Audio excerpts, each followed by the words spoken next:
I didn't join AAU basketball until I want to say around eighth grade.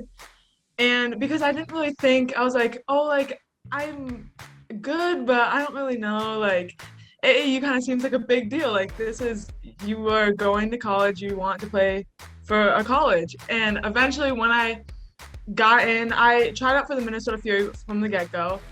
And I was on their B teams for quite a while. It's crazy to think that, like, yeah, back in seventh grade, I never would have pictured her like going to Minnesota, but I mean, she did it. Look at look at her now.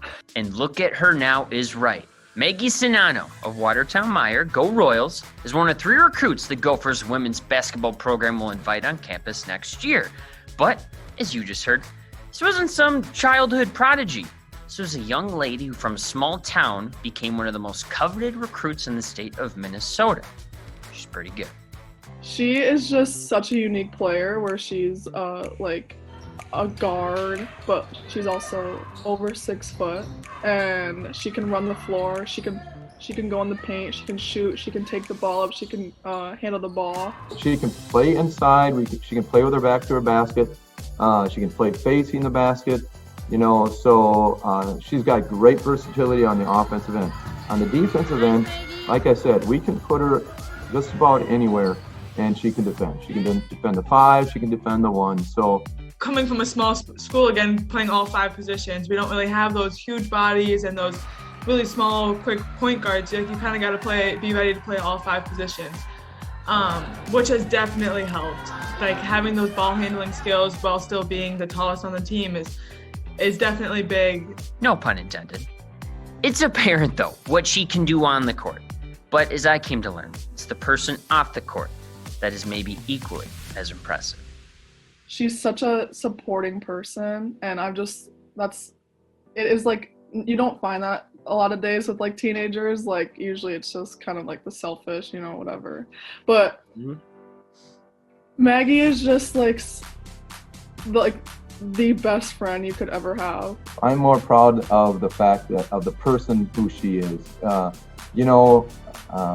I'm concerned about who she's going to be when she graduates from the University of Minnesota. That's who I will be proud of. Whether she plays and has a successful season or a successful career at the U, I'm proud of who she is. Seeing you achieve those goals that you've wanted to achieve since a really young age is kind of what keeps you going and what keeps that positive attitude. And finally seeing everything pay off, especially this past year, just seeing all that hard work, all those things you've had to miss out on, and just kind of that high school experience that has kind of been washed away finally pay off is definitely something to keep you positive and something to keep you going. The end of what Maggie said is really important to understand because the life of a D1 high school recruit is not normal. You got school 5 days a week from 8 to 3. You got high school practice from 4 to 6. You're probably staying after to get some extra work done. And then a few times a week, you have AU practice as well, even after that. And on the subject of sacrifice, Maggie didn't even play AU this last offseason because, due to COVID-19 and her family's relationship with her grandparents, she didn't want to put them in harm's way. Doing these features, I've come to learn for these athletes, sacrifice is giving up something in the moment, whether it's partying or friends or movie nights, things of that nature, knowing that there's something better on the horizon. Maggie's sacrifice has paid off because, among other things, Lindsay Whalen has my number. it's a storybook ending. When we heard that one of the girls on our team was gonna commit to a Big Ten school, to the U, I was like, it better be Maggie. It better be Maggie. It was so exciting finding out that it was Maggie. And I was just like, she just so deserves it. But it was so unreal. Even talking to Lindsay Whalen on the phone for the first time, I was sweating. I was so nervous.